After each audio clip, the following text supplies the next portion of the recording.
ನಮಸ್ಕಾರ ವೀಕ್ಷಕರೇ, TV5ನ ವಿಶೇಷ ನೇರ ಸಂದರ್ಶನ ಕಾರ್ಯಕ್ರಮಕ್ಕೆ ಸ್ವಾಗತ. ನಾನು ಪ್ರಭು. ಡಿ.ಕೆ. ಶಿವಕುಮಾರ್ ಅವರು ಕರ್ನಾಟಕದ ಮುಖ್ಯಮಂತ್ರಿಯಾಗಿದ್ದಾರೆ. ಉತ್ತಮ ಆಡಳಿತವನ್ನು ಕೊಡ್ತಾ ಇದ್ದಾರೆ. ನೋಡ್ತಾನೆ ಇದ್ದೀವಿ ದಿನನಿತ್ಯವೂ ಕೂಡ ಅವರ ಕಾರ್ಯವೈಖರಿಗಳನ್ನು. ಆದರೆ ಪ್ರಶ್ನೆ ಬಂದಿರುವುದು, ರಾಜ್ಯದ ಮುಸ್ಲಿಂ ನಾಯಕರಿಗೆ ಡಿ.ಕೆ. ಶಿವಕುಮಾರ್ ಅವರು ಎಷ್ಟು ಮಹತ್ವ ಕೊಡ್ತಾರೆ, ಜೊತೆಗೆ ಸಂಪುಟದಲ್ಲಿ ಎಷ್ಟು ಖಾತೆಗಳನ್ನು ಕೊಡ್ತಾರೆ. ಈಗಾಗಲೇ UT ಖಾದರ್ ಮಂತ್ರಿಯಾಗಿದ್ದಾರೆ, ಜಮೀರ್ ಅವರು ಆಗ್ತಾರಾ ಇಲ್ವಾ, ಈ ರೀತಿ ಚರ್ಚೆಗಳು. 10 ಜನ ಶಾಸಕರಿದ್ದಾರೆ ಮುಸ್ಲಿಂ ಸಮುದಾಯಕ್ಕೆ ಸಂಬಂಧಪಟ್ಟಂತೆ. ಹಾಗಾಗಿನೇ ಯಾವ ರೀತಿ ಹಂಚಿಕೆ ಮಾಡ್ತಾರೆ, ಆ ಸಮುದಾಯಕ್ಕೆ ನ್ಯಾಯ ಕೊಡುವಂಥ ಕೆಲಸ ಕಾಂಗ್ರೆಸ್ ಮಾಡ್ತಿದ್ಯಾ ಇಲ್ವಾ. ಇನ್ನು ದಾವಣಗೆರೆ ದಕ್ಷಿಣದಲ್ಲಿ ಆಡಿಯೋ ಬಾಂಬ್ ಸ್ಫೋಟ ಆಯಿತು, ಅದರಿಂದ ಯಾರು ಡ್ಯಾಮೇಜ್ ಆಯಿತು? ಮುಸ್ಲಿಂ ಸಮುದಾಯ ಕಾಂಗ್ರೆಸ್ ಪಕ್ಷವನ್ನು ಬಿಟ್ಟು ಹೋಗುತ್ತಾ, ಮುಂದಿನ ದಿನಗಳಲ್ಲಿ ಪಾಠ ಕಲಿಸುತ್ತಾ? ಇದೆಲ್ಲದರ ಬಗ್ಗೆ ಮಾತಾಡಲಿಕ್ಕೆ ನಮ್ಮ ಜೊತೆಗಿದ್ದಾರೆ ಉದ್ಯಮಿಗಳು ಹಾಗೆ ರಾಜಕಾರಣಿಗಳು ಆಗಿರುವಂತಹ KGF ಬಾಬು ಅವರ ಕಾರ್ಯಕ್ರಮಕ್ಕೆ ಸ್ವಾಗತ ಮಾಡೋಣ, ಮಾತನಾಡೋಣ. ಸರ್ ನಮಸ್ತೆ, ಕಾರ್ಯಕ್ರಮಕ್ಕೆ ಸ್ವಾಗತ. ನಮಸ್ಕಾರ. ಎಸ್ ಸರ್, ನೀವು ಹಿಂದೆ ಬಂದಾಗ ಹೇಳಿದ್ರಿ, ನೀವು ನಮ್ಮ ದೇವರು ಅಂತ ಡಿ.ಕೆ. ಶಿವಕುಮಾರ್ ಅವ್ರನ್ನ CM ಆಗ್ತಾರೆ ಅಂತಲೇ ಹೇಳಿದ್ರಿ ನೀವು. ಈಗ ಆಗಿದ್ದಾರೆ ಅಲ್ಲ, ನಿಮ್ಗೆ ಹೆಂಗೆ ಇದು ಒಂದು ಸುಳಿವು ಸಿಕ್ಕಿತ್ತು ಅಂತ CM ಆಗ್ತಾರೆ ಅಂತ ಹೇಳಿ? ಯಾಕಿಷ್ಟು ಭರವಸೆ ಇತ್ತು CM ಆಗ್ತಾರೆ ಅಂತ? ಕುಳು ಸಿಕ್ಕೋತಲ್ಲ ಸರ್, ಡಿ.ಕೆ. ಶಿವಕುಮಾರ್ ಸಾಹೇಬರು ಒಂದು ಸೀನಿಯರ್ ಮೋಸ್ಟ್ ಲೀಡರ್. ಅವ್ರಿಗೆ ಪ್ರಪಂಚ ಏನು, ಈ ಕರ್ನಾಟಕಕ್ಕೆ ಹೆಂಗೆ ಡೆವಲಪ್ ಮಾಡಬೇಕು ಅಂತ ಅವ್ರಿಗೆ ಗೊತ್ತಿದೆ. ಯಾಕಂದರೆ 8 ಸಾರಿ ಅವರು MLA ಆಗಿದ್ದಾರೆ, 6 ಸಾರಿ ಮಿನಿಸ್ಟರ್ ಆಗಿದ್ದಾರೆ. ಎಲ್ಲ ಖಾತೆಗಳು ಅವ್ರಿಗೆ ಗೊತ್ತಿದೆ. ಪಬ್ಲಿಕ್ಗೆ ಏನು ಅವಶ್ಯಕತೆ ಇದೆ ಅದೂ ಗೊತ್ತಿದೆ. ಏನು ಸರ್ಕಾರ ಏನು ಡಿಸಿಷನ್ ತಗೋಬೇಕು, ಪಬ್ಲಿಕ್ಗೆ ಏನು ಬೇಕಾಗಿದೆ ಅದು ಅಷ್ಟು ನಾಲೆಜ್ ಅವ್ರಿಗಿದೆ. ಏನು ಬೇಕು ಪಬ್ಲಿಕ್ಗೆ, ಅದು ಏನು ಅವಶ್ಯಕತೆ ಇದೆ ಅವ್ರಿಗೆ ಗೊತ್ತಿದೆ. ಅದಕ್ಕೆ ಏನೇನು ಮಾಡಬೇಕು. ಒಂದು ವ್ಯಕ್ತಿ ನಮ್ಮ ಕರ್ನಾಟಕದಲ್ಲಿ ಇದ್ದಾನಂದರೆ ಅವನಿಗೆ ಏನೇನು ಬೇಕು, ಮನೆ ಬೇಕು, ಕೆಲಸ ಬೇಕು, ಇದೆಲ್ಲ ಅವ್ರಿಗೆ ನಾಲೆಜ್ ಇದೆ. ಕಷ್ಟದಿಂದ ಮೇಲೆ ಬಂದಿರೋದು. ಅವ್ರಿಗೆ 6 ಸಾರಿ ಮಿನಿಸ್ಟರ್ ಆಗಿರೋರು, 8 ಸಾರಿ MLA ಆಗಿರೋರು, ಅವ್ರಿಗೆಲ್ಲ ಅವ್ರಿಗೆ ಒಳ್ಳೆ ನಾಲೆಜ್ ಇದೆ, ಭಾಳ ಶಾರ್ಪ್. ಅಲ್ಲ, ಬಟ್ ಸಿದ್ದರಾಮಯ್ಯವ್ರಿಗೆ ಅವಮಾನ ಮಾಡಿ ಕೆಳಗಿಳಿಸಿದ್ರು ಅಂತ ಅನಿಸ್ಲಿಲ್ಲ? ಅದೆಲ್ಲ ಸುಮ್ಗೆ ಮಾತುಗಳು. ಅದೆಲ್ಲ ಹಂಗೆಲ್ಲ ನಮ್ಮ ಡಿ.ಕೆ. ಶಿವಕುಮಾರ್ ಸಾಹೇಬರು ಎಲ್ಲರಿಗೂ ಒಟ್ಟಿಗೆ ತಗೊಂಡು ಹೋಗೋರು. ಆದರೆ ಇದೆಲ್ಲ ಸಿದ್ದರಾಮಯ್ಯ ಸಾಹೇಬರಿಗೆ ಇದೆಲ್ಲ ಏನು ಹೇಳ್ತಾ ಇದ್ದೀರಾ, ಅದೆಲ್ಲ ಅಂಥ ವ್ಯಕ್ತಿ ಅಲ್ಲ. ಸ್ವಲ್ಪ ಕೋಪದಲ್ಲಿ ಮಾತಾಡ್ಬೋದು ಡಿ.ಕೆ. ಶಿವಕುಮಾರ್ ಅವರು, ಆದರೆ ಮನಸ್ಸು ಹೃದಯ ಅವ್ರಿಗೆ ಭಾಳ ಚಿಕ್ಕ ಮಗು ಥರ. ಅಂಥ ದೇವ್ರಂಥ ಮನುಷ್ಯ ನಮ್ಮ ಕರ್ನಾಟಕದಲ್ಲಿ ಎಲ್ಲೂ ಸಿಗೋದಿಲ್ಲ. ಯಾಕಂದರೆ ನೋಡಿ, ನನಗೆ ಎಕ್ಸಾಂಪಲ್ ತಗೊಂಬಿಡಿ. ನಾನು ಒಂದು ಸ್ಲಮ್ಮಲ್ಲಿ ಹುಟ್ಟಿ ಬೆಳೆದಿರೋ ಮನುಷ್ಯ, ಖಾದರ್ ಶರೀಫ್ ಗಾರ್ಡನ್ ಸ್ಲಮ್ಮಲ್ಲಿ ಹುಟ್ಟಿ ಬೆಳೆದಿರೋದು. ನಮಗೆ ಸಪೋರ್ಟಾಗಿ ಯಾರೂ ಇರಲಿಲ್ಲ. ಕಷ್ಟಪಡ್ತಾಯಿದ್ವಿ, 18 ಗಂಟೆ 20 ಗಂಟೆ ಕಷ್ಟಪಡ್ತಾಯಿದ್ವಿ. ಇದ್ರೂ ನಮಗೆ ಒಂದು ಗಾಡ್ ಫಾದರ್, ನಮಗೆ ಕೈ ಹಿಡಿಯೋರು, ನಮ್ಮ ರಿಲೇಷನೂ ಇರಲಿಲ್ಲ, ನಮ್ಮ ಅಕ್ಕ ಪಕ್ಕದಲ್ಲಿ ಇರೋರು ಇರಲಿಲ್ಲ, ನಮ್ಮ ಫ್ರೆಂಡ್ಸು ಇರಲಿಲ್ಲ. ಅಂಥ ಟೈಮಲ್ಲಿ ನನಗೆ ಇವತ್ತು ಏನು ನಾನು KGF ಬಾಬು ಇದ್ದೀನಿ, 7,000 ಕೋಟಿಗೆ ಡಿಕ್ಲೇರ್ ಮಾಡಿದ್ದೀನಿ ನನ್ನ ಅಸೆಟ್ಟು ಅಂದರೆ ಅದಕ್ಕೆ ಕಾರಣ ಯಾರು? ನಾನು 1 ಲಕ್ಷ ನೋಡಿರಲಿಲ್ಲ. ಅಂಥ ವ್ಯಕ್ತಿಗೆ ಒಂದು 7,000 ಕೋಟಿವರೆಗೂ ನಾನು ಇಲ್ಲಿವರೆಗೂ ರೀಚ್ ಆಗಿದ್ದೀನಿ. ಅಂದರೆ ಅದಕ್ಕೆ ದೇವ್ರು ಆದಮೇಲೆ, ನನಗೆ ನಮ್ಮೆಲ್ಲ ಆದಮೇಲೆ ಡಿ.ಕೆ. ಶಿವಕುಮಾರೇ ನಮ್ಮ ದೇವರು. ನನಗೆ ಇದು ನಾನು ಚಮಚಾಗಿರಿ ಮಾಡ್ತಾ ಇದ್ದೀನಿ, ಅದು ಇದು ಅಂತ ಯಾರಾದ್ರು ಏನಾದ್ರು ತಿಳ್ಕೊಳ್ಳಿ. ಕಮೆಂಟ್ ಹಾಕ್ತಿದ್ದಾರೆ ಸರ್, ಬಕೆಟ್ ಹಿಡಿತಾ ಇದ್ದಾರೆ ಅಂತ. ಹೌದು ಸರ್, ಬಕೆಟ್ ಹಿಡಿದು ನಾನು ಏನು ಡಿ.ಕೆ. ಶಿವಕುಮಾರ್ ಸಾಹೇಬ್ರ ಹತ್ರ ಹೋಗಿ 4 ಫೈಲ್ ಸೈನ್ ಮಾಡ್ಕೊಂಡು ಬಂದಿಲ್ಲ. ಯಾವತ್ತೂ ಹೋಗಿ ನಾನು ಪರ್ಸನಲ್ ಆಗಿ ಈ ಕೆಲಸ ಬೇಕಂತ ನಾನು ಕೇಳಲಿಲ್ಲ. ನಾನು ಭಾಳ ಕಷ್ಟದಿಂದ ನನ್ನ ಶಕ್ತಿಯಿಂದ ನಾನು ಮೇಲೆಗೆ ಬಂದಿರೋನು. ನನಗೆ ಅದು ಕೈ ಹಿಡಿದು ಈ ಮಟ್ಟಕ್ಕೆ ತಗೊಂಡು ಬಡಕ್ಕೆ ನಮ್ಮ ಡಿ.ಕೆ. ಶಿವಕುಮಾರ್ ಸಾಹೇಬರು ನನಗೆ 30 ವರ್ಷದಿಂದ ಅವ್ರ ಜೊತೆಗೆ ನಾನು ಇರೋನು. ಆದರೆ ಪೊಲಿಟಿಕಲ್ಲಿ ಅಲ್ಲ, ಪೊಲಿಟಿಕ್ಸಲ್ಲಿ ಇಲ್ಲ, ಬಿಸ್ನೆಸ್ಸಲ್ಲಿ ಇದ್ದವನು. ಇವತ್ತು ಇಲ್ಲಿವರೆಗೂ ಬಂದಿದ್ದೀನಿ ಅಂದರೆ ಬಗೆಟ್ ಹಿಡಿದು ಬಂದಿಲ್ಲ. ನಾನು ಏನು ಅವ್ರ ಹತ್ರ ಹೋಗಿ ಅವ್ರ ಹತ್ರ ಕೆಲಸ ಮಾಡಿಕೊಂಡು 4 ಫೈಲ್ ಸೈನ್ ಮಾಡ್ಕೊಂಡು ಬಂದಿಲ್ಲ. ಆದರೆ ಅವರು ನನಗೆ ದೇವರು ಆದಮೇಲೆ, ನಮ್ಮೆಲ್ಲ ಆದಮೇಲೆ ನನಗೆ ನಮ್ಮ ಹಿರಿಯ ಮುಸ್ಲಿಂ ಸಮಾಜ ನೋಡ್ತಾ ಇದೆ, ಎಲ್ಲ ಪಬ್ಲಿಕ್ ನೋಡ್ತಾ ಇದೆ. ಆದರೆ ನಾನು ಒಂದೇ ಒಂದು ಹೇಳೋದು, ನಮ್ಮ ಡಿ ಕೆ ಶಿವಕುಮಾರ್ ನನಗೆ ದೇವರು ಅಂತ ಹೇಳ್ತೀನಿ. ಆದರೆ ಅವರು ಒಂದು ಒಳ್ಳೆ ನಾಲೆಜ್ ಇರೋರು. ನಮ್ಮ ಕರ್ನಾಟಕಕ್ಕೆ ಬಂದಿದ್ದಾರೆ, ಅವ್ರಿಗೆ ಅಧಿಕಾರ ಸಿಕ್ಕಿದ ತಕ್ಷಣ ಏನು ಮಾಡಿದ್ರು? ಅದೇ ಓಸಿ ಏನ್ರಿ ಮಾಡಿದ್ರು ಸರ್? ಈಗ ಬೆಂಗಳೂರಿಗೆ ನಾವು ನೋಡ್ತಾ ಇದೀವಿ ಸರ್, ಭರ್ಜರಿ ಬಂಪರ್ ಅಂತ ಹೇಳ್ತಿದ್ದಾರೆ. ಓಸಿ ಸಿಸಿ B2 ಖಾತಾ A2 ಖಾತಾ ಮಾಡ್ತೀವಿ ಅಂದ್ರು. ಜನರಿಗೆ ಹೆಂಗ್ ಸರ್ ಅನುಕೂಲ ಆಗುತ್ತೆ? ಏನ್ರಿ ಹೇಳ್ತಾ ಇದ್ದೀರಾ? ಇಡೀ ಜೀವನದಲ್ಲಿ ಒಂದು IAS ಆಫೀಸರ್ ಆಗಲಿ, ಒಂದು IPS ಆಫೀಸರ್ ಆಗಲಿ, ಒಂದು KS ಆಫೀಸರ್ ಆಗಲಿ, ಒಂದು ಗೌರ್ಮೆಂಟ್ ಎಂಪ್ಲಾಯ್ ಆಗಲಿ, ಇಡೀ ಜೀವನದಲ್ಲಿ ಅವ್ರ ಆಸ್ತಿಯನ್ನು 25 ವರ್ಷ ಅವ್ರು ಓದ್ಬಿಟ್ಟು ಬರ್ತಾರೆ. ಬಂದ ತಕ್ಷಣ ಒಂದು ಕೆಲಸ ಅಂತ ಹೋಗ್ತಾರೆ. ಒಂದು ಕೆಲಸ ಅಂತ ಹೋದ್ಮೇಲೆ 25 ವರ್ಷ ಓದೋಕ್ಕಾಗೋಯ್ತು. ಇವಾಗ ಅವ್ರ ಕೈಯಲ್ಲಿ ಎಷ್ಟಿದೆ? 30 ವರ್ಷ ಅವ್ರ ಕೈಯಲ್ಲಿದೆ. 30 ವರ್ಷದಲ್ಲಿ ಇಡೀ ಜೀವನ ಅಲ್ಲಾದಮೇಲೆ ಒಂದು ಕೆಲಸ ಸಿಕ್ಕ ತಕ್ಷಣ ಅವ್ರಿಗೆ ಏನಾಗುತ್ತೆ? ಮದುವೆ ಅಂತ ಹೋಗ್ತಾರೆ. ಮದುವೆ ಅಂತ ಹೋದ ತಕ್ಷಣ ಮಕ್ಕಳಂತ ಅದೇ ಫೀಲ್ಡಲ್ಲಿ 30 ವರ್ಷ ಅವರು ಅದೇ ಕೆಲಸದಲ್ಲಿ 30 ವರ್ಷ ಇರ್ತಾರೆ. 30 ವರ್ಷ ಆದಮೇಲೆ ಅವ್ರ ಹತ್ರ ಮಕ್ಕಳಿಗೆ ಎಜುಕೇಷನ್ ಕೊಡಬೇಕು, ಮಂತ್ಲಿ ಖರ್ಚು ಆಗಿ ಉಳಿಕೆ ಆಗಿ ಮಕ್ಕಳಿಗೆ ಎಜುಕೇಷನ್ ಕೊಟ್ಟು ಅವ್ರ ಜೀವನ ಮಾಡೋಕ್ಕೆ ಒಂದು 15-20 ಸಾವಿರ ಜೀವನಕ್ಕೆ, ಮಕ್ಕಳಿಗೆ ಒಂದು 4-5 ರೂಪಾಯಿ ಮಕ್ಕಳಿಗೆ, ಇದೆಲ್ಲ ಇಡೀ ಜೀವನ. ಕಾಯಿಲೆಗಳು ಬರುತ್ತೆ, ಅದು ಬರುತ್ತೆ, ಬಟ್ಟೆ ಕೊಡಿಸ್ಬೇಕು, ಶೂ ಕೊಡಿಸ್ಬೇಕು, ಮೆಡಿಸನ್ ಕೊಡಿಸ್ಬೇಕು, ಇದೆಲ್ಲ ಕೊಟ್ಟು ಅವರು ಎಷ್ಟೇ ಒಂದು KS ಆಫೀಸರ್ ಆಗಲಿ, ಒಂದು IAS ಆಫೀಸರ್ ಆಗಲಿ, ಒಂದು IPS ಆಫೀಸರ್ ಆಗಲಿ, ಈ ಜೀವನ ಪೂರ್ತಿ ಆ 30 ವರ್ಷ ಅಲ್ಲಿ 25 ವರ್ಷ ಎಜುಕೇಷನ್ಗೆ ಕೊಟ್ಟು ಅವ್ರು ಬಂದು ಆ ರಿಟೈರ್ಡ್ ಲೈಫ್ ಬರೋವ್ರಿಗೂ ಅವ್ರ ಹತ್ರ 1 ಕೋಟಿ ಅವ್ರಿಗೆ ಉಳಿಯಲ್ಲ. ಅದೆಲ್ಲ ಒಂದು ಕನಸು. ಇದು ಏನಕ್ಕೆ ಈ ಸ್ಟೋರಿ ತಗೊಂಡು ಬಂದೆ ಅಂದರೆ, ಅವ್ರಿಗೆ ಒಂದು ಕನಸಾಗೇನೆ ಇರುತ್ತೆ. ಅದಾದಮೇಲೆ ಈ ಮನೆ ಅಂತ ಬರುತ್ತೆ. ಮನೆ ಅಂತ ಬಂದಮೇಲೆ ಇಲ್ಲಿ ಇಂಪಾರ್ಟೆಂಟ್ ಇದು ಸ್ವಲ್ಪ ನಿಮಗೆ ಈ ಕಷ್ಟ ಏನಿದೆ, ಈ ಒಂದು ಸೈಟು ಆಗಲಿ, ಒಂದು ಮನೆ ಆಗಲಿ ಕಟ್ಟೋಕ್ಕೆ ಎಷ್ಟು ಕಷ್ಟ ಇದೆ ಅಂತ ನನಗೆ ಹೇಳ್ತಾ ಇದ್ದೀನಿ. ಇಡೀ ಜೀವನ ಪೂರ್ತಿ ಕೊಟ್ಟ ಮೇಲೆ ಒಂದು ಮನೆ ಮಾಡೋಕ್ಕೆ ಅವ್ರಿಗೆ ಅವಕಾಶ ಸಿಗುತ್ತೆ. ಅದರಲ್ಲಿನೂ 50% ಜನಕ್ಕೆ ಅದೂ ಸಿಗೋದಿಲ್ಲ. 50% ಜನಕ್ಕೆ ಈ ಮನೆ, ಒಂದು ಸೈಟು, ಒಂದು ಮನೆ ಅಂತ ಬಂದಾಗ ಅಲ್ಲಿ ಈ ಖಾತಾ B ಖಾತಾ ಅಂತೇಳ್ಬಿಟ್ಟು ಅವ್ರಿಗೆ ಅಲ್ಲಿ ತೊಂದರೆಗಳಾಗಿ ಅದರಲ್ಲಿ ವರ್ಷಗಳು ಹೋಗ್ಬಿಡುತ್ತೆ.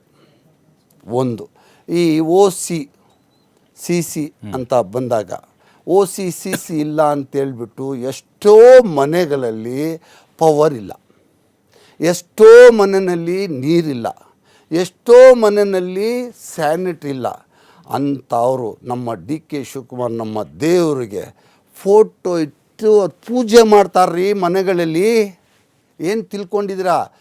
A ಖಾತಾ B ಖಾತಾ ಮತ್ತು OC CCಗೆ ಏನು ತಿಳ್ಕೊಂಡಿದ್ದ? ಅದು ಒಂದು ಇಂಪಾರ್ಟೆಂಟ್, ಒಂದು ವ್ಯಕ್ತಿ ಇರೋವನಿಗೆ, ಮನೆ ಅಂತ ಇರೋವನಿಗೆ ಅದೆಲ್ಲ ಅವಶ್ಯಕತೆ ಇದೆ. ಇವಾಗ 3 ವರ್ಷದಿಂದ ನೋಟ್ ಮಾಡ್ಕೊಳ್ಳಿ, 3 ವರ್ಷದಿಂದ ಲಕ್ಷ ಜನ, ಒಂದು 10 ಲಕ್ಷ ಮನೆಗಳಿಗೆ ಪವರ್ ಇಲ್ಲ, ಒಂದು 10 ಲಕ್ಷ ಮನೆಗಳಿಗೆ ನೀರಿಲ್ಲ, ಒಂದು 10 ಲಕ್ಷ ಮನೆಗಳಿಗೆ ಸ್ಯಾನಿಟ್ರಿ ಇಲ್ದಂಗೆ ಪಡ್ತಾಯಿದ್ರು. ನನ್ನ ಡಿ ಕೆ ಶಿವಕುಮಾರ್ಗೆ ಏನು ತಲೆ, ಏನು ನಾಲೆಜ್ ಅಂತ ನೋಡಿ. ಕೂತ್ಕೊಂಡು ಸಿ ಎಮ್ ಆಗಿ ಒಂದೇ ದಿವಸಕ್ಕೆ ಆ B ಖಾತಾ A ಖಾತಾ ಅದು ಕ್ಲಿಯರ್ ಮಾಡಿದ್ರು, OC CC ಅದು ಕ್ಲಿಯರ್ ಮಾಡಿದ್ರು. 10 ಲಕ್ಷ ಮನೆಗಳಿಗೆ ಅನುಕೂಲ, ಬೆಂಗಳೂರು ಸಿಟಿಯಲ್ಲಿ ಅನುಕೂಲ ಮಾಡಿಕೊಟ್ಟಿದ್ದಾರೆ.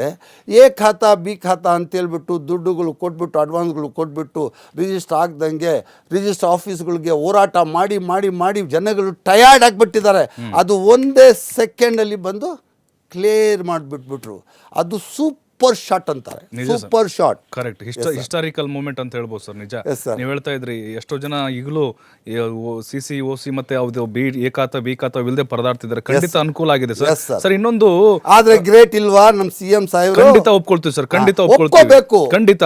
ನೋಡಿ ಸರ್ ವೀಕ್ಷಕರ, ಇನ್ನೊಂದು DK ಶಿವಕುಮಾರ್ ಅವರು ಮುಖ್ಯಮಂತ್ರಿ ಆಗಲಿ ಅಂತ KGF ಬಾಬು ಅವರು ಇತ್ತೀಚೆಗೆ ತಾನೇ ಜನರಿಗೆ ಉಚಿತವಾಗಿ ಬಟ್ಟೆ ಹಂಚಿದ್ರು. ಹೌದು ಸರ್, ಅದ್ರ ಬಗ್ಗೆ ಸ್ವಲ್ಪ ಹೇಳ್ಬಿಡಿ ಸರ್. ಅದು ಸರ್, ನಾನು ಮಿನಿಮಮ್ ಒಂದು 50,000 ಜನಗಳಿಗೆ ಬಟ್ಟೆಗಳು ಕೊಟ್ಟು ಅವ್ರಿಗೆ ನಮ್ಮ DK ಶಿವಕುಮಾರ್ ಸಾಹೇಬರು ಚೀಫ್ ಮಿನಿಸ್ಟರ್ ಆಗ್ಬೇಕಂತೇಳಿ ಎಲ್ಲಾರ್ಗೂ ಅವ್ರು ಅದೆಲ್ಲ ತೋರ್ಸೋದಿಲ್ಲ. ಇವಾಗ ನಿಮ್ಮ ಹತ್ರ ಅಲ್ಲ, ನಮ್ಮ ಜನ ನೋಡ್ಲಿ ಸರ್, ನೋಡ್ಲಿ ನಿಮ್ದು ಒಳ್ಳೆ ಕೆಲಸ ಗೊತ್ತಾಗಬೇಕಲ್ಲ. ನಿಮ್ಮ ಹತ್ರ ವಿಡಿಯೋಗಳು ಸಿಕ್ಕಿದೆ.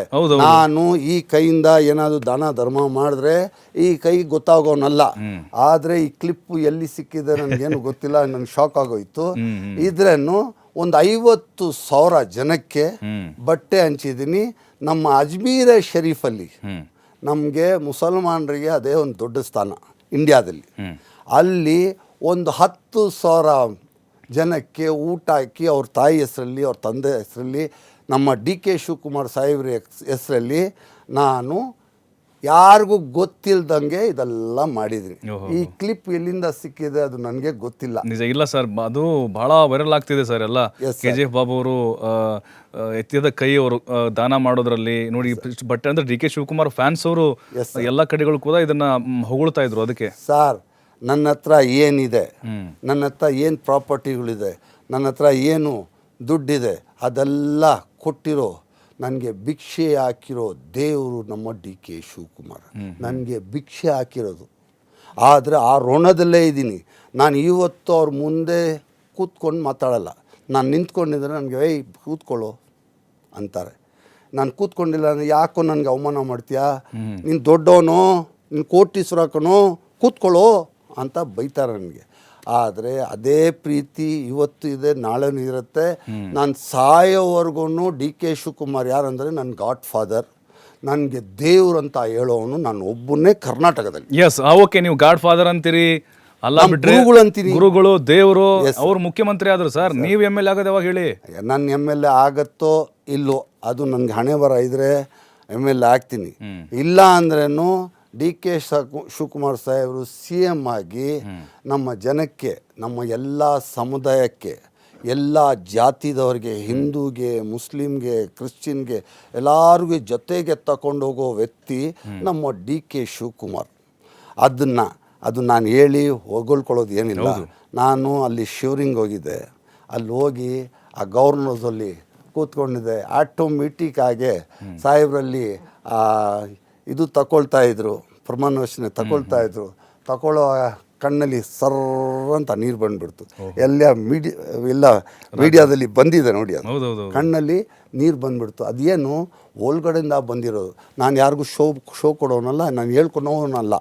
DK ಶಿವಕುಮಾರ್ ಸಾಹೇಬರು ಕರ್ನಾಟಕಕ್ಕೆ ಒಂದು ಸಿಂಗಾಪುರ್ ಸಿಟಿ ಮಾಡಿ ತೋರಿಸ್ತಾರೆ ನೋಡಿ ಈ 2 ವರ್ಷದಲ್ಲಿ. ನನ್ನ ಚಾಲೆಂಜ್ ಆಗಿ ಹೇಳ್ತೀನಿ, DK ಶಿವಕುಮಾರ್ ಸಾಹೇಬ್ರಿಗೆ ಇರೋ ನಾಲೆಜು ಇಡೀ ಇಂಡಿಯಾದಲ್ಲಿ ಯಾರಿಗಿಲ್ಲ. ಸಿಟಿ ಡೆವಲಪ್ ಮಾಡೋಕ್ಕೆ, ಕಾನ್ಸ್ಟೆನ್ಸಿ ಡೆವಲಪ್ ಮಾಡೋಕ್ಕೆ, ನಮ್ಮ ಕರ್ನಾಟಕ ಡೆವಲಪ್ ಮಾಡೋಕ್ಕೆ ಅವ್ರಿಗಿರೋ ಕೇಪಬಲ್ ವ್ಯಕ್ತಿ ಅಂದರೆ ಅದು ಒಂದು DK ಶಿವಕುಮಾರ್ ಅಂತ ಹೇಳಕ್ ಬಿಡಿ. ಖಂಡಿತ ಸರ್, ನೋಡೋಣ ಸರ್ ನಿಮ್ಮ ಈ ಮಾತು ಎಷ್ಟು ನಿಜ ಆಗುತ್ತೆ ಅಂತ ಹೇಳಿ. 100% ಆಗುತ್ತೆ ಸರ್, ಅದರಲ್ಲಿ ಏನು ಡೌಟ್ ಇಲ್ಲ. ನೀವು DK ಶಿವಕುಮಾರ್ ಸಾಹೇಬ್ ಏನಪ್ಪ DK ಶಿವಕುಮಾರ್ ಅವ್ರು ಹಿಂಗ್ ಹೊಗಳ್ತಾ ಇದಾರೆ, ಹೊಗಳೋದಲ್ರಿ, ನನ್ಗೆ ಏನ್ರಿ ಹೊಗಳೋದೇನು, ಇರೋ ಕೇಪಬಿಲಿಟಿ, ಅವ್ರಿಗೆ ಇರೋ ಕೇಪಬಿಲಿಟಿನ ನಾನು ಹೇಳ್ತಾ ಇದ್ದೀನಿ. ಹೊಗಳೋದೇನಿಲ್ಲ. ನೋಡಿ ಇವಾಗ ನಾನು ಹೇಳ್ತಾ ಇದ್ದೀನಿ, ಇವಾಗ ಮುಂದಿನ ದಿನದಲ್ಲಿ ನೋಡಿ DK ಶಿವಕುಮಾರ್ ಸಾಹೇಬ್ರು ಏನ್ ಮಾಡ್ತಾರೆ ಅಂತ ಹೇಳ್ಬಿಟ್ಟು ನಿಮ್ಗೆ ಗೊತ್ತಾಗುತ್ತೆ. ಖಂಡಿತ ಸರ್, ಮತ್ತೆ ನಾವು ಕರೆಸ್ತೇವೆ ನಮ್ಮ ಸ್ಟುಡಿಯೋ, ಖಂಡಿತ ಮಾತಾಡೋಣ ಸರ್. ಒಂದು ಬ್ರೇಕ್ ಸಮಯ ಆಗಿದೆ, ಒಂದು ಬ್ರೇಕ್ ಇರುತ್ತೆ. ಬ್ರೇಕ್ ಆದ್ಮೇಲೆ ವಿಶೇಷ ನೇರ ಪ್ರಸಾರ ಕಾರ್ಯಕ್ರಮ ಮುಂದುವರಿಯುತ್ತೆ. ಬ್ರೇಕ್ನ ಬಳಿಕ ಮತ್ತೆ ವಿಶೇಷ ನೇರ ಪ್ರಸಾರ ಕಾರ್ಯಕ್ರಮಕ್ಕೆ ಸ್ವಾಗತ. ನನ್ನ ಜೊತೆಗಿದ್ದಾರೆ ಉದ್ಯಮಿ ಹಾಗೆ ರಾಜಕಾರಣಿ KGF ಬಾಬು ಅವರು. KGF ಅವರೇ, ಆಯ್ತು, ಈಗ DK ಶಿವಕುಮಾರ್ ಅವ್ರನ್ನ ಹೊಗಳಿದ್ರಿ, ಅದ್ರ ಹಿಂದೆ ಕಾರಣ ನೀವು ಹೇಳ್ತಾ ಇದೀರಿ. ಹೌದು, ನಮ್ಗೆ ಯಾರು ಸಹಾಯ ಮಾಡ್ತಾರೋ, ನಮ್ಗೆ ಯಾರು ಹೆಲ್ಪ್ ಆಗಿರ್ತಾರೋ ಅವ್ರು ನಾವು ದೇವ್ರನ್ನಕ್ಕೇನಲ್ವಾ. ಈಗ ನನಗೆ ಯಾರು ಸಹಾಯ ಮಾಡ್ತಾರೋ ನಾವು ದೇವ್ರಂತ. ಕರೆಕ್ಟ್, ಅದು ನಿಮ್ಮ ಪ್ರಕಾರ, ನಮ್ಮ ಪ್ರಕಾರ ಎಲ್ಲದು ಓಕೆ. ಬಟ್ ಈಗ ಮುಸ್ಲಿಂ ಅಂತ ಬಂದಾಗ ದಾವಣಗೆರೆ ದಕ್ಷಿಣದಲ್ಲಿ ಒಂದು ಆಡಿಯೋ ಬರುತ್ತೆ, ಜಮೀರ್ ಅವರು ಮಾತಾಡಿರೋದು. ಎಲ್ಲ ಒಂದ್ ಕಡೆ ಆ ಆಡಿಯೋದಿಂದ ಏನಾಗ್ತಿದೆ ಗೊತ್ತಾ ಚರ್ಚೆ? ಈಗ ಮುಸ್ಲಿಮರು ಕಾಂಗ್ರೆಸ್ ವಿರೋಧಿಗಳು, ಕಾಂಗ್ರೆಸ್ಗೆ ದ್ರೋಹ ಮಾಡ್ಬಿಟ್ರು ಅಂದ್ರೆ ಮೋಸ ಮಾಡಿದ್ದಾರೆ ಅಂತ ಹೇಳಿ ಈಗ ದಾವಣಗೆರೆ ದಕ್ಷಿಣದಲ್ಲಿ ಯಾರು ಮೋಸ ಮಾಡಿದ್ರು? ಮುಸ್ಲಿಮರೆಲ್ಲ ಸೇರ್ಕೊಂಡು ಮುಸಲ್ಮಾನರು ಏನಕ್ಕೆ ಮಾಡ್ತಾರೆ? ಬೆನ್ನಿಗೆ ಚೂರಿ ಹಾಕಿದ್ರು. ಏನಕ್ಕೆ ಆಡ್ತಾರೆ? ಮುಸಲ್ಮಾನರು 92% ವೋಟ್ ಕೊಟ್ಟು ಮುಸಲ್ಮಾನರು ಕಾಂಗ್ರೆಸ್ಗೆ 136 ಸೀಟ್ ತಗೊಂಡು ಬಂದಿರೋರು ಮುಸಲ್ಮಾನರು ಶಕ್ತಿ ತೋರಿಸೋರು ಮುಸಲ್ಮಾನರು, ಕಾಂಗ್ರೆಸ್ ಪಾರ್ಟಿಗೆ ಶಕ್ತಿ ತೋರಿಸೋರು ಮುಸಲ್ಮಾನರಿಗೆ ಏನು ಹೇಳ್ತೀರಾ ನೀವು? ಏನು ಹೇಳಿದೀಗ? ನಂಬಿಕೆ ದ್ರೋಹ ಮಾಡಿದ್ದಾರೆ. ದ್ರೋಹ ಯಾರು ಮಾಡಿದ್ರು ಸರ್? ಯಾಕೆ ಸರ್ ಈ ಥರ ಎಲ್ಲ ಮಾತು ಚೆನ್ನಾಗಿರತ್ತಾ? ಏನು ಸರ್, ಮುಸಲ್ಮಾನರು ಏನು ಮಾಡಿಲ್ಲ ಕಾಂಗ್ರೆಸ್ ಪಕ್ಷಕ್ಕೆ. ಕಾಂಗ್ರೆಸ್ ಪಕ್ಷಕ್ಕೆ 92-93% ವೋಟ್ ಕೊಟ್ಟಿದ್ದಾರೆ ಮುಸಲ್ಮಾನರು. ನಾನೇ ಕಂಟೆಸ್ಟ್ ಮಾಡಿದ್ದೀನಿ, ಇಂಡಿಪೆಂಡೆಂಟ್ ಆಗಿ ಕಂಟೆಸ್ಟ್ ಮಾಡಿದ್ದೀನಿ. ಫಸ್ಟು ಕಾಂಗ್ರೆಸ್ ಪಾರ್ಟಿಯಿಂದ ನನಗೆ MLC ಕೊಡ್ತಾರೆ. MLC 108 ವೋಟಿಂದ ಸೋತೋಗ್ತೀನಿ. ಸೋತೋದ್ರೆ ಸೆಕೆಂಡ್ ನಾನು ಹೋಗಿ ಟಿಕೆಟ್ ಕೇಳ್ತೀನಿ, ನನಗೆ ಟಿಕೆಟ್ ಸಿಗೋದಿಲ್ಲ ಅಂತ ಹೇಳ್ಬಿಟ್ಟು ನಾನು ಇಂಡಿಪೆಂಡೆಂಟ್ ಕಂಟೆಸ್ಟ್ ಮಾಡ್ತೀನಿ. ನಾನು ಮುಸಲ್ಮಾನ್ ಆಗಿದ್ದು 2 ಲಕ್ಷ ಮಕ್ಕಳಿಗೆ ಸ್ಕಾಲರ್ಶಿಪ್, 2 ಲಕ್ಷ ಮನೆಗಳಿಗೆ ಸ್ಕಾಲರ್ಶಿಪ್ 5,000 ರೂಪೀಸ್ ಕೊಟ್ಟಿದ್ದೀನಿ. 2 ಲಕ್ಷ ಮನೆಗಳಿಗೆ ಸ್ಯಾಡೀಸ್ 2 ಲಕ್ಷ ಸ್ಯಾಡೀಸ್ 5,000 ರೂಪಾಯಿ ಸ್ಯಾಡೀಸು 2 ಲಕ್ಷ ಮನೆಗಳು ಕೊಟ್ಟಿದ್ದೀನಿ. ನನಗೆ ತಲುಪಕ್ಕಾಗಿಲ್ಲ ಅಂಥೇಳಿ ಮನೆಗೆ ಕೊಡೋಕ್ಕಾಗಿಲ್ಲ, ಮನೆಗೆ ಹೋಗಿ ಕೊಟ್ಟೆ. ನಾನು ಕೊಡೋಕ್ಕಾಗಿಲ್ಲ ಅಂಥೇಳಿ ಬೈ ಪೋಸ್ಟ್, ಸ್ಪೀಡ್ ಪೋಸ್ಟಿಂದ ಕೊರಿಯರಿಂದ ಕಳಿಸಿ ಅದ್ರ ಮೇಲೆ 8 ಕೇಸ್ ರಿಜಿಸ್ಟರ್ ಮಾಡಿಕೊಂಡು ಈ ಮುಸಲ್ಮಾನರು ನನ್ನ ಸಮುದಾಯ ಅವರು ನನಗೆ ಓಟ್ ಕೊಟ್ಟಿಲ್ಲ, ಇಂಡಿಪೆಂಡೆಂಟ್ ಕಂಟೆಸ್ಟ್ ಮಾಡಿದ್ದೀನಿ ಅಂತ ಅದು ಹೋಗಿ ಕಾಂಗ್ರೆಸ್ ಪಾರ್ಟಿಗೆ ಓಟ್ ಕೊಡಬೇಕಂತ ಕೊಟ್ಟು 136 ಸೀಟು ಗೆಲ್ಲಿಸಿ ತಗೊಂಡು ಬಂದ ಮೇಲೆ ನೀವು ಮುಸಲ್ಮಾನರು ದ್ರೋಹಿಗಳು ಹೇಳ್ತಿರಲ್ಲ, ಇದು ನ್ಯಾಯನಾ? ನನಗೆ ಕೊಟ್ಟಿಲ್ಲ, ನಾನು ಅಲ್ಲೇ ಮುಸಲ್ಮಾನಿಂದ ಹುಟ್ಟೋವನಿಗೆ ನನಗೆ ಕೊಟ್ಟಿಲ್ಲ ಓಟ್ಗಳು. 21,000 ಓಟಲ್ಲಿ ಹಿಂದೂಗಳ ಜೊತೆಗೆ ಹಿಂದೂಗಳು ಓಟು 19,000 ಓಟುಗಳು ಹಿಂದೂ ಸಮಾಜದವರು ನನಗೆ ಕೊಟ್ಟಿದ್ದಾರೆ. ನಮ್ಮ ಅಕ್ಕ ತಂಗಿಗಳು ಕೊಟ್ಟಿದ್ದಾರೆ, ನಮ್ಮ ಅಣ್ಣ ತಮ್ಮದವರು ಕೊಟ್ಟಿದ್ದಾರೆ. ನಮ್ಮ ಮುಸಲ್ಮಾನರು 2,000 ಓಟು ನನಗೆ ಕೊಟ್ಟಿರೋರು. ಅದು ಏನಕ್ಕೆ? ಎಲ್ಲ ಮಸೀದಿಯಲ್ಲಿ ನಾವು ಕಾಂಗ್ರೆಸ್ಗೆ ಓಟ್ ಕೊಡಬೇಕಂತ ಒಂದು ಫತ್ವಾ ಕೊಟ್ಟು ಕಾಂಗ್ರೆಸ್ಗೆ ಓಟ್ ಮಾಡಿದ್ದಾರೆ, ನನಗೆ ಓಟ್ ಕೊಟ್ಟಿಲ್ಲ. ನಾನು ಒಳಗಡೆ ನೋವಿಂದ ಇದ್ದೀನಿ. ಇವಾಗ ಅಲ್ಲಿ ನೀವು ಬಂದು ಮುಸಲ್ಮಾನರು ಮೋಸಗಾರರು ಅಂತ ಹೇಳ್ಬಿಟ್ಟು ನೀವು ಹೇಳ್ತೀರಲ್ಲ, ಈ ಮಾತನ್ನ ವಾಪಸ್ ತಗೊಳ್ಳಿ ನೀವು. ಇದು ಈ ಮಾತು ವಾಪಸ್ ತಗೊಳ್ಳಿ. ಮುಸಲ್ಮಾನರು ದ್ರೋಹಿಗಳು ಅಂತ ದಾವಣಗೆರೆ ಆಯ್ತು, ಏನಾಯ್ತು ದಕ್ಷಿಣದಲ್ಲಿ ನೀವು ಹೇಳ್ಬಾರ್ದು. ಇದು ಹೆಂಗೆ ದ್ರೋಹ ಹೇಳ್ತೇನೆ.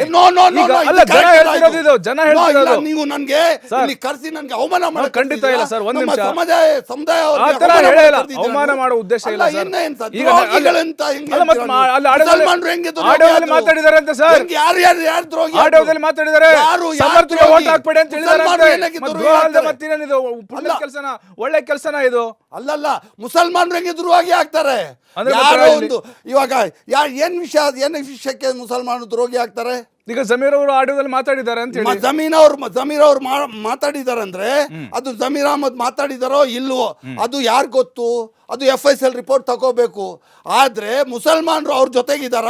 ಎಲ್ಲ ಮುಸಲ್ಮಾನ್ ಕಮ್ಯುನಿಟಿ ಏನು ಜಮೀರ್ ಅಹಮದ್ ಜೊತೆಗಿದೆಯಾ? ಏನ್ ಸರ್, ನಾನು ಒಂದು ಮುಸಲ್ಮಾನೆ, ಅದು ಮುಸಲ್ಮಾನ್ ದ್ರೋಹಿ ಅಂತ ಹೇಳೋದು ನನಗೂ ದ್ರೋಹಿ ಅಂತ ಹೇಳ್ತಾ ಇದೀರಾ ನೀವು? ಅಲ್ಲ, ಹೇಳಕ್ಕಾಗಲ್ಲ ಸರ್. ಈಗ ನೆಕ್ಸ್ಟ್ ಅಲ್ಲ ನೋಡಿ, ಈಗ ಅಲ್ಲಿ ಕಮೆಂಟ್ಗಳೇನು ಬರ್ತಿದೆ ಸೋಷಿಯಲ್ ಮೀಡಿಯಾದಲ್ಲಿ, ಈಗ ಮುಸ್ಲಿಂ ಸಮುದಾಯವನ್ನ ಕಾಂಗ್ರೆಸ್ನವ್ರು ನಂಬಿದ್ರು, ಈಗ ಅವರು ಅಲ್ಲಿ ಕ್ಷೇತ್ರದಲ್ಲಿ ಮೋಸ ಮಾಡಿದ್ರು, ನೆಕ್ಸ್ಟ್ KGF ಬಾಬು ಹಂಗೆ ಮಾಡ್ಬೋದಲ್ಲ? ಅಲ್ಲ ಸರ್, ಜಮೀರ್ ಅಹಮದ್ ಅವರು ಎಲ್ಲಿ ಮೋಸ ಮಾಡಿದ್ದಾರೆ? ಒಂದು ಆಡಿಯೋ ಬಂದಿದೆ, ಅದು ಒಳ್ಳೆದೋ ನಿಜಾನೋ ಸುಳ್ಳು, ಒಳ್ಳೆದೋ ಕೆಟ್ಟದೋ ಅದಕ್ಕೆ ಡಿಸೈಡ್ ಮಾಡೋಕ್ಕೆ ಒಂದು ಏನದು FICL ರಿಪೋರ್ಟ್ ತಗೋಬೇಕು. ಇನ್ನೂ ಏನು ಪ್ರೂವ್ ಆಗಿಲ್ಲ ತಾನೆ, ಅವ್ರು ಮಾಡಿದಾರಾ ಇಲ್ವೋ ಅದು ಯಾರು ಗೊತ್ತು? ಅವ್ರು ಮಾಡಿದಾರೋ ಇಲ್ವೋ? ಅವರು ಏನಕ್ಕೆ ಮಾಡ್ತಾರೆ? ಒಂದು ಕಾಂಗ್ರೆಸ್ಸಲ್ಲಿ ಏನು ಕಡಿಮೆ ಮಾಡಿದ್ದಾರೆ? ಅವ್ರಿಗೆ ಏನಿದೆ? ಏನು ಕಡಿಮೆ ಆಗಿದೆ? ಅವ್ರಿಗೆ 3 ಸ್ಥಾನ ಕೊಟ್ಟಿದ್ದಾರೆ, 3 ಪೋರ್ಟ್ಫೋಲಿಯೋ ಕೊಟ್ಟಿದ್ದಾರೆ, 3 ಪೋರ್ಟ್ಫೋಲಿಯೋ ಕೊಟ್ಟಿದ್ದಾರೆ, ಗೌರವ ಕೊಟ್ಟಿದ್ದಾರೆ. ಕಾಂಗ್ರೆಸ್ ಪಕ್ಷ ಅವ್ರಿಗೆ ಗೌರವ ಕೊಟ್ಟಿದೆ. ಗೌರವ ಕೊಟ್ಟು ಎಲ್ಲ ಕೆಲಸ ಮಾಡಿದ್ದಾರೆ. ಕೇರಳದಲ್ಲಿ ಮಾಡಿದ್ದಾರೆ, ಕರ್ನಾಟಕದಲ್ಲಿ ಮಾಡಿದ್ದಾರೆ, ಇದೆಲ್ಲ ಅವ್ರಿಗೆ ಜವಾಬ್ದಾರಿ ಕೊಟ್ಟಿದ್ದಾರೆ. ಆದರೆ ಅವರು ಈ ಥರ ಮಾಡಿದಾರಂತ ಯಾವುದೋ ಅದು ಸುಳ್ಳು ನಿಜಾನು ನಮಗೇನು ಗೊತ್ತಿಲ್ಲ. ನೆಕ್ಸ್ಟ್ ನೀವು ಮಾಡ್ಬೋದು ಸರ್. ನಾನು ಆ ಬ್ಲಡ್ಡಲ್ಲಿ ಬಂದಿಲ್ಲ ಸರ್. ನಾನು DK ಶಿವಕುಮಾರ್ ಸಾಹೇಬರು ನನಗೆ ಒಂದು ದೇವರು ಅಂತ ಹೇಳ್ತೀನಂದರೆ ಅವ್ರ ಋಣದಲ್ಲಿ ಇದ್ದೀನಿ ನಾನು. ಅವ್ರಿಗೆ ಬಿಟ್ಕೊಡಿಲ್ಲ ಅಂದರೆ ನಮ್ಮ ಸಮಾಜಕ್ಕೆ ಬಿಟ್ಕೊಡ್ತೀನಾ? ಬಿಟ್ಕೊಡಲ್ಲ ಸರ್. ನಮ್ಮ ಸಮಾಜ, ನಮ್ಮ ಮುಸಲ್ಮಾನರು ಹೆಂಗೆ ಒಂದು ಚಿಕ್ಕ ಮಗು ಏನು ಒಂದು ಹೊಟ್ಟೆಯಿಂದ ಚಿಕ್ಕ ಮಗು ಹೆಂಗೆ ಹುಟ್ಟತ್ತೆ, ಹಂಗೆ ನಮ್ಮ ಮುಸಲ್ಮಾನರು ಭಾಳ ಒಳ್ಳೆಯವರು ಸರ್. ಭಾಳ ಒಳ್ಳೆಯವರು, ಭಾಳ ಇನ್ನೋಸೆಂಟ್ಗಳು ಸರ್. ಅವ್ರಿಗೇನು ಗೊತ್ತಾಗಲ್ಲ ಸರ್. ಯಾರು ಏನು ನಮ್ಮ ಮುಸ್ಲಿಂ ಧರ್ಮದ ಗುರುಗಳು, ನಮ್ಮ ಲೀಡ್ರುಗಳು ಏನು ಹೇಳ್ತಾರೆ ಅವ್ರ ಹಿಂದೆ ಹೋಗೋರು. ನಮಗೆ ಬೇರೆ ಪಾರ್ಟಿ ಯಾವುದು ಇಲ್ಲ ಸರ್. ಒಂದೇ ನಿಮಿಷ, ಕರೆಕ್ಟ್. ನಮಗೆ ಬೇರೆ ಪಾರ್ಟಿ ಯಾವುದಿಲ್ಲ. ನಮಗೆ ಇಲ್ಲಿ ಕರ್ನಾಟಕದಲ್ಲಿ ಒಂದು BJP, ಒಂದು ಕಾಂಗ್ರೆಸ್, ಎರಡೇ ಪಾರ್ಟಿ ಇರೋದು. ಅದಕ್ಕೆ BJPಗೆ ನಾವು ಓಟ್ ಕೊಡಲ್ಲ ಸರ್. ಅವರು ಬಂಗಾರ ತಗೊಂಡು ಬಂದು ನಮಗೆ ತಿನ್ನಿಸಿದ್ರೇನು BJPಗೆ ನಾವು ಓಟ್ ಕೊಡೋರಲ್ಲ. ಆದರೆ ಕಾಂಗ್ರೆಸ್ ಒಂದೇ ನಂಬ್ಕೊಂಡು ನಾವು ಇರೋದು. ಕಾಂಗ್ರೆಸ್ಗೆ ನಾವು 36 ಸೀಟ್ಗಳು ಗೆಲ್ಸ್ಕೊಂಡು ಬಂದಿದ್ದೀವಿ. 92-93% ಓಟುಗಳು ಅವ್ರಿಗೆ ಕಾಂಗ್ರೆಸ್ ಪಕ್ಷಕ್ಕೆ ಕೊಟ್ಟು. ಈಗ ಸಿದ್ದರಾಮಯ್ಯನವರಿದ್ದಾಗ ಜಮೀರ್ ಅವ್ರಿಗೆ ಮತ್ತೆ ರಹೀಂ ಖಾನ್ ಅವ್ರಿಗೆ ಅವಕಾಶ ಕೊಟ್ಟರು. ಹಾಂ ಸರ್. ಮತ್ತೆ ಅವ್ರನ್ನ ಪೊಲಿಟಿಕಲ್ ಕಾರ್ಯದರ್ಶಿ ಮಾಡಿದ್ರು ನಜೀರ್ ಅಹಮದ್ ಅವ್ರಿಗೆ, ಅಲ್ವಾ ಸರ್? ಹೌದು. ಈಗ ಅದಾದ ಮೇಲೆ ರಾಜ್ಯಸಭೆಗೆ ಆಯ್ಕೆ ಮಾಡ್ತಾರೆ, ಸಲೀಂ ಅಹಮದ್ MLC ಮಾಡಿದ್ರು. ಬಟ್ ಈಗ ಸಿದ್ದರಾಮಯ್ಯನವರು ಮುಸ್ಲಿಮರಿಗೆ ಅವಕಾಶ ಕೊಟ್ಟಷ್ಟು DK ಶಿವಕುಮಾರ್ ಕೊಡೋದಿಲ್ಲ. ಯಾಕೆ ಕೊಡಲ್ಲ ಸರ್? ಏನು ಇವಾಗ ಫಸ್ಟ್ ಎತ್ಕೊಳ್ಳಿ, ಕಾದರ ಒಬ್ಬರೇ ಆಗಿರೋದು. ಇಲ್ಲ ಕೇಳ್ಕೊಳ್ಳಿ. ನಮ್ಮ ಇಲ್ಲಿ ಲೋಕಲಲ್ಲಿ ನಮ್ಮ ಹಾರಿಸ್ ಅವ್ರಿಗೆ MLA ಮಾಡಿಲ್ವಾ DK ಶಿವಕುಮಾರ್ ಸಾಹೇಬರು? ನಲ್ಪಾಡ್ ಸೆಕೆಂಡು, ನಲ್ಪಾಡ್ಗೆ ಒಂದು ಕಾಂಗ್ರೆಸ್ಸಲ್ಲಿ ಒಂದು ಜೀವ ಕೊಟ್ಟಿಲ್ವಾ? 2. ಇಕ್ಬಾಲ್ ಹುಸೇನ್ ರಾಮನಗರ್, ಅವರು ಯಾರು ಕೇಳ್ತಾ ಇದ್ರು? ಇಕ್ಬಾಲ್ ಹುಸೇನ್ಗೆ ಕೈ ಹಿಡಿದು ಪೊಲಿಟಿಕ್ಸ್ ತೋರಿಸ್ಕೊಟ್ಟಿದ್ದು ಯಾರು? ನಮ್ಮ DK ಶಿವಕುಮಾರ್, ನಮ್ಮ ದೇವರು. ನನಗೆ KGF ಬಾಬು, ಮುಸಲ್ಮಾನ ಅಲ್ಲ ನಾನು, ನನಗೂ ಎಲ್ಲಿ ತಗೊಂಡು ಬಂದು MLC ಟಿಕೆಟು ಏನು ಮಾಡಿಲ್ಲ, MLC ಕರೆದು MLC ಟಿಕೆಟ್ ಕೊಟ್ಟವರು ನಮ್ಮ DK ಶಿವಕುಮಾರ್, ನಮ್ಮ ದೇವರು. ನನಗೆ ಕೊಟ್ಟಿಲ್ವಾ? ಇವಾಗ ಯಾರು ಸಲೀಂ ಅಹಮದ್ಗೆ ಜೊತೆಗಿಟ್ಕೊಂಡು ಅವ್ರಿಗೆ ಅವಕಾಶ ಕೊಡ್ತಾ ಇಲ್ವಾ? 4. ಇನ್ನು ಯಾರು ನಮ್ಮ ರಿಜ್ವಾನ್ ಅವ್ರಿಗೂ ಕೊಟ್ಟಿಲ್ವಾ? ಇದೆಲ್ಲ ಸುಳ್ಳು ಮಾತುಗಳು. ನೋಡಿ ಸರ್, ನಿಮಿಷ ಹೇಳಿ. ಸರ್, ಒಂದು ತನ್ವೀರ್ ಸೇಠ್ ಇದ್ದಾರೆ. ತನ್ವೀರ್ ಸೇಠ್ಗೆ ಅವಕಾಶ ಕೊಟ್ಟಿಲ್ವಾ? ತನ್ವೀರ್ ಸೇಠ್ಗೆ ಮಿನಿಸ್ಟರ್ ಮಾಡೋಕ್ಕಿಲ್ವಾ? ಮಾಡ್ತಾರೆ. ನಾನು ಒಂದೇ ಮಾತು ಹೇಳೋದು, ನೀವು ಯಾರಿಗಾದ್ರು ಏನಾದರೂ ಇಲ್ಲಿ DK ಶಿವಕುಮಾರ್ ಸಾಹೇಬ್ರಿಗೆ ನೀವು ಯಾರಾದರೂ ಏನಾದರೂ ನನ್ನ ಮುಂದೆ ಹೇಳಿದ್ರೆ ನಾನು ಸಹಿಸ್ಕೊಳ್ಳೋನಲ್ಲ. ನಾನು ಅವ್ರ 35 ವರ್ಷದಿಂದ ನಾನು ನೋಡ್ತೀನಿ, ಹತ್ರದಿಂದ ಇರೋನು ನಾನು. ಇದ್ರೇನು ಅವ್ರು ಏನು ಸರ್, ಈಗ ಅವಕಾಶ ನಿಮ್ಮ ಮುಸ್ಲಿಂ ಸಮುದಾಯಕ್ಕೆ ಸಿದ್ದರಾಮಯ್ಯನವ್ರ ತರ ಕೊಡ್ತಾರಾ ಕೊಡಲ್ವಾ? ಓಕೆ, ನಿಮ್ ಪರವಾಗಿದ್ದಾರೆ ಅಂತ ಕೊಡದೇ ಇದ್ರೆ ಕೊಡದೇ ಇದ್ರೆ ಏನ್ ಸರ್ ಕೊಡದೆ? ಯಾಕೆ ಕೊಡಲ್ಲ ಸರ್? ನೀವೇನು ಸರ್ ಎಲ್ಲ ಸಮಾಜಕ್ಕೆ ಜೊತೆಗೆ ತಗೊಂಡು ಹೋಗೋರು DK ಶಿವಕುಮಾರ್ ಒಂದು ಶಕ್ತಿವಂತ ವ್ಯಕ್ತಿ ಸರ್. DK ಶಿವಕುಮಾರ್ಗೆ ಅಂತ ನೀವು ಆರ್ಡಿನರಿ ಪರ್ಸನ್ ತಿಳ್ಕೊಬೇಡಿ. ಈ ಶಕ್ತಿವಂತ ಮನುಷ್ಯ ಆ ಎಲ್ಲ ಸಮಾಜಕ್ಕೆ ತಗೊಂಡು ಹೋಗೋವನು. 236 ಸೀಟು ಕರ್ನಾಟಕದಲ್ಲಿ ತಗೊಂಡು ಬರೋ ವ್ಯಕ್ತಿ DK ಶಿವಕುಮಾರ್. ಇಲ್ಲ ಅಂದರೆ ಕರ್ನಾಟಕದಲ್ಲಿ ನಾನು ನಂಬರ್ಸ್ ಹೇಳೋಕ್ಕೆ ಹೋಗೋದಿಲ್ಲ. ನೀವು ನನಗೆ ಎಲ್ಲ ಇಮೋಷನ್ ಆಗಿ ತಗೊಂಡು, ನನಗೆ ಕೋಪ ತಗೊಂಡು ಏನಾದರೂ ನಾನು ಹೆಚ್ಚು ಕಡಿಮೆ ಮಾಡಿಬಿಟ್ರು ನಾನು ಆಮೇಲೆ ಹೋಗಿ ನನಗೇನು ಗೊತ್ತಾಗಲ್ಲ, ಏನೋ ತಪ್ಪಾಗಿ ಹೇಳ್ಬಿಟ್ಟು ಆಮೇಲೆ ಹೋಗಿ ಏನಾದ್ರು ಇದಾಗೋದು ಬೇಡ. DK ಶಿವಕುಮಾರ್ ಸಾಹೇಬರಿಂದಾನೆ 236 ಸೀಟ್ ಬರೋ ಕಾರಣ DK ಶಿವಕುಮಾರ್.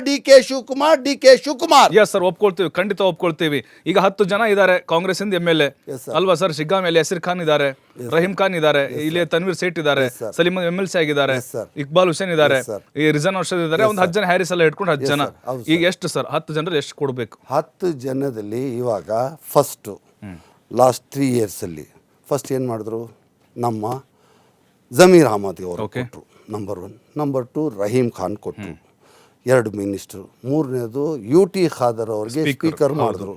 4ನೇದು ನಸೀರ್ ಅಹಮದ್ ಅವ್ರಿಗೆ ಪೊಲಿಟಿಕಲ್ ಸೆಕ್ರೆಟರಿ ಕೊಟ್ಟರು, 4 ಸ್ಥಾನ ಕೊಟ್ಟರು. ಈಗನೂ 4 ಸ್ಥಾನ ಕೊಡ್ತಾರೆ. ಅದು ಹೈಕಮಾಂಡ್ ತೀರ್ಮಾನ ಮಾಡಬೇಕು. DK ಶಿವಕುಮಾರ್ ರೆಕಮೆಂಡ್ ಮಾಡಬೇಕು, ಹೈಕಮಾಂಡ್ ತೀರ್ಮಾನ ಮಾಡಬೇಕು. DK ಶಿವಕುಮಾರ್ ಸಾಹೇಬರು ಒಬ್ಬರ ಕೈಯಲ್ಲಿ ಇಲ್ಲ. DK ಶಿವಕುಮಾರ್ ಸಾಹೇಬರು ರೆಕಮೆಂಡ್ ಮಾಡಿ ಅಲ್ಲಿ ಕಳಿಸಿದ್ರೆ 4 ಜನ ಮುಸಲ್ಮಾನರು ಕೊಡಬೇಕಂದ್ರೆ ಹೈಕಮಾಂಡ್ ಅದನ್ನು ಡಿಸೈಡ್ ಮಾಡುವಂಥ ವ್ಯಕ್ತಿ ಹೈಕಮಾಂಡ್. ಈಗ ಜಮೀರ್ ಅಹಮದ್ ಅವರು ಒಂದು ಒಳ್ಳೆಯ ವ್ಯಕ್ತಿ. ಇದು ಎಲ್ಲರಿಗೂ ಇದು ನಿಜ ಇದೆಯೋ ಎಲ್ಲರಿಗೂ ಸುಳ್ಳಿದೆಯೋ ನಮಗೆ ಗೊತ್ತಿಲ್ಲ. ಆದರೆ ಜಮೀರ್ ಅಹಮದ್ ಅವರು ಅಂಥ ನೀಚ್ ಕೆಲಸ ಜಮೀರ್ ಅಹಮದ್ ಮಾಡೋರು ಅಲ್ಲ ನನಗೆ ಗೊತ್ತಿರೋವ್ರಿಗೂ. ಎರಡನೇದು, ಈಗ 4 ಜನದಲ್ಲಿ ಯು ಟಿ ಖಾದರ್ ಅವ್ರಿಗೆ ಕೊಟ್ಟಿದ್ದಾರೆ. ಯು ಟಿ ಖಾದರ್ ಒಂದು ಸೀನಿಯರ್ ಮೋಸ್ಟ್ ಲೀಡ್ರು, ಈಸ್ ಎ ಕೇಪಬಲ್ ಪರ್ಸನ್. ಅವ್ರಿಗೆ ಒಂದು ಮುಸಲ್ಮಾನರಲ್ಲಿ ಅವ್ರಿಗೆ ಒಂದು ಟಿಕೆಟ್ ಕೊಟ್ಟಿದ್ದಾರೆ, ಒಂದು ಸೀಟ್ ಕೊಟ್ಟಿದ್ದಾರೆ, ಮಿನಿಸ್ಟ್ರಿ ಕೊಟ್ಟಿದ್ದಾರೆ. ಇನ್ನು 3 ಉಳ್ಕೊಂಡಿದೆ. ಅದರಲ್ಲಿ ನಾನು ಕೇಳೋದು ಏನಂದರೆ, ನಮ್ಮ ಜಮೀರ್ ಅಹಮದ್ ಸಾಹೇಬರು ಅವರು ಒಂದು ಸ್ಟ್ರಾಂಗ್ ಮ್ಯಾನ್. ಓಕೆ, ಅವ್ರಿಗೂ ಕೊಟ್ಟರೆ ಸ್ವಲ್ಪ BBMP ಎಲೆಕ್ಷನ್ಗೆ ಅಲ್ಲ, ನೀವು DCM ಆಗ್ತೇವೆ ಅಂತ ಹೇಳಿದ್ರಿ. DCM ಆಗ್ತಾರೆ ಮುಸ್ಲಿಂ ಕ್ಯಾಂಡಿಡೇಟ್ ಅಂತ ಹೇಳಿದ್ರಿ ಕೆಲವೊಬ್ರು. ಅದಲ್ಲ ಇವಾಗ ಏನು ಅದ್ರ ಬಗ್ಗೆ ನಾನು ಮಾತಾಡೋ ಅಂಥ ದೊಡ್ಡ ವ್ಯಕ್ತಿನೂ ಅಲ್ಲ, ಅಂಥ ದೊಡ್ಡ ಡಿಸಿಷನ್ ನಾವು ತಗೊಳ್ಳೋದು ಬೇಡ. ಇವಾಗ ಜಮೀರ್ ಅಹಮದ್ ಅವ್ರಿಗೆ ನನ್ನ ರಿಕ್ವೆಸ್ಟ್ ಏನಂದರೆ, ಜಮೀರ್ ಅಹಮದ್ ಅವ್ರಿಗೆ ಒಂದು ಮಿನಿಸ್ಟ್ರಿ ಕಂಟಿನ್ಯೂ ಮಾಡಿ. ಒಂದು. ಎರಡನೇದು, ನಮ್ಮ Tanveer Sait is a senior most leader, ಅವ್ರಿಗೆ ಒಂದು ಮಂತ್ರಿ ಸ್ಥಾನ. ನಮ್ಮ ರಹೀಮ್ ಖಾನ್ ಅವ್ರಿಗೆ ಒಂದು ಅದೇ ಮಂತ್ರಿ ಸ್ಥಾನ ಕಂಟಿನ್ಯೂ ಮಾಡಿ ಅಂತ ಒಂದು ಮನವಿ. ಇವಾಗ ಅದು ಬಿಟ್ಟು ಹ್ಯಾರಿಸ್ ಅವರಿದ್ದಾರೆ, ರಿಜ್ವಾನ್ ಅವರಿದ್ದಾರೆ. ಅವ್ರಿಗೂ ಒಂದು ಮಂತ್ರಿ ಸ್ಥಾನ ಕೊಡಬೇಕಂತ ನನ್ನ ರಿಕ್ವೆಸ್ಟು. ಆದರೆ ನಾನು ಏನಂದರೆ, ಒಂದು ಮುಸಲ್ಮಾನ್ ಅಂತ, ಒಂದು ಸಚ್ಚಾ ಮುಸಲ್ಮಾನ್ ಅಂತ ಹೇಳ್ತಾರೆ. ನಾವು ಹಿಂದ್ಗಡೆ ಒಂದು ಮುಂದ್ಗಡೆ ಒಂದು ಮಾತಾಡೋದು ಬೇಡ. ನಮಗೆ 10 ಜನ ನಮ್ಮ ಮುಸ್ಲಿಂ ಲೀಡ್ರ್ಗಳು, 10 ಜನ MLAಗಳು, ಮುಸಲ್ಮಾನರು MLAಗಳು, ಅವ್ರ ಪರವಾಗಿ ನಾನು ಹೇಳ್ತೀನಿ, ಅವ್ರು ಎಲ್ಲರೂ ಈಕ್ವಲ್, ಒಂದೇ ಸಮಾನ. ಅವ್ರಿಗೆ ಎಲ್ಲರಿಗೂ ನೋಡಿ, ಸೀನಿಯಾರಿಟಿ ನೋಡಿ, ಒಂದು ಕೇಪಬಿಲಿಟಿ ನೋಡಿ, ಒಂದು 4 ಜನ ಕ್ಲಿಯರ್ ಮಾಡಿದ್ರೆ ನಮಗೆ ಮುಸಲ್ಮಾನರು ಕಾಂಗ್ರೆಸ್ ಪರವಾಗಿರ್ತಾರೆ, ಕಾಂಗ್ರೆಸ್ಗೆ ಒಂದು ಶಕ್ತಿ ಕೊಡ್ತಾರೆ ಅಂತ ನನ್ನ ಒಂದು ರಿಕ್ವೆಸ್ಟ್. ಇದರಲ್ಲಿ ನನ್ನ ಇದರಲ್ಲಿ ಪೊಲಿಟಿಕಲ್ ಇಲ್ಲ, ಪರ್ಸನಲ್ ಆಗಿ ಹೇಳ್ತಾನೆ. ರಿಜ್ವಾನ್ರು ಅಷ್ಟೇ ಇಂಪಾರ್ಟೆಂಟು, ಹ್ಯಾರಿಸ್ ಅವರು ಅಷ್ಟೇ ಇಂಪಾರ್ಟೆಂಟು, ಜಮೀರ್ ಅಹಮದ್ ಅವರು ಅಷ್ಟೇ ಇಂಪಾರ್ಟೆಂಟು, ತನ್ವೀರ್ ಸೇಠ್ ಅಷ್ಟೇ ಇಂಪಾರ್ಟೆಂಟ್, ರಹೀಮ್ ಖಾನು ಅಷ್ಟೇ. ಈ ಥರ ಇವ್ರಿಗೆಲ್ಲ ಒಂದು ಒಳ್ಳೆಯ ಅವಕಾಶ ಕೊಡಬೇಕಂತ ನಾನು ವಿನಂತಿ ಮಾಡಿ, ರಿಕ್ವೆಸ್ಟ್ ಮಾಡಿ, ನಮ್ಮ ಮುಸ್ಲಿಂ ಸಮಾಜಕ್ಕೆ ಈ 10 ಜನದಲ್ಲಿ ಒಂದು 5 ಜನಕ್ಕೆ 4 ಜನಕ್ಕೆ ಕೊಡಬೇಕಂತ ನನ್ನ ಮನವಿ. Yes sir. ಕಾದು ನೋಡೋಣ ಸರ್ ಮುಂದೆ ಏನಾಗುತ್ತೆ ಅಂತ. ಇಲ್ಲಿವರೆಗೂ ಸಾಕಷ್ಟು ವಿಚಾರಗಳನ್ನು ನಮ್ಮ ಜೊತೆಗೆ ಹಂಚ್ಕೊಂಡ್ರಿ. ಮುಸ್ಲಿಂ ಸಮುದಾಯ ಪರವಾಗಿ ಕೂಡ ದೊಡ್ಡ ಮಟ್ಟದ ಧ್ವನಿ ಎತ್ತಿದ್ರಿ. DK ಶಿವಕುಮಾರ್ ಕೂಡ ನೀವು ಒಳ್ಳೆ ಮಾತುಗಳನ್ನು ಆಡಿದ್ರಿ. ಧನ್ಯವಾದ ಸರ್, ಧನ್ಯವಾದ ಭಾಗಿಯಾಗಿದ್ದಕ್ಕೆ. ಎಸ್ ನೋಡಿ, DK ಶಿವಕುಮಾರ್ ಅವರು ದೇವರು CM ಆಗ್ತಾರೆ ಅಂತ ಹಿಂದೆ ಹೇಳಿದ್ರು. ಅವ್ರು ಹೇಳ್ದಂಗೆ CM ಕೂಡ ಆಗಿದ್ದಾರೆ. ಮತ್ತು ಮುಸ್ಲಿಂ ಸಮುದಾಯಕ್ಕೆ ಅಂತ ಬಂದಾಗ 10 ಜನ ಇದ್ದಾರೆ ನಾಯಕರು, ಅವರಿಗೆ ಅವಕಾಶ ಕೊಡಬೇಕು, ಸ್ಥಾನಮಾನ. ಯಾವತ್ತೂ ಕೂಡ ಕಾಂಗ್ರೆಸ್ ಜೊತೆಗೆ ಮುಸ್ಲಿಂ ಸಮುದಾಯ ಇದ್ದೇ ಇರುತ್ತೆ. ಕಣದಲ್ಲೂ ಕೂಡ, ರಕ್ತದಲ್ಲೂ ಕೂಡ ಕಾಂಗ್ರೆಸ್ ಬ್ಲಡ್ಡಲ್ಲೇ ಬಂದಿದೆ ಅಂಥೇಳಿ KGF ಬಾಬು ಅವ್ರು ಹೇಳ್ತಾ ಇದ್ದಾರೆ. ಕಾದ್ ನೋಡೋಣ ಅವ್ರು ಹೇಳಿದ ಮುಂದೆ ನಿಜ ಆಗುತ್ತಾ ಇಲ್ವಾ ಅಂತ. ಇದೇ ಇವತ್ತಿನ ವಿಶೇಷ ನೇರ ಸಂದರ್ಶನ ಕಾರ್ಯಕ್ರಮ. ನೋಡ್ತಾರೆ TV5, ಇದು ವಾಸ್ತವದ ಪ್ರತಿರೂಪ.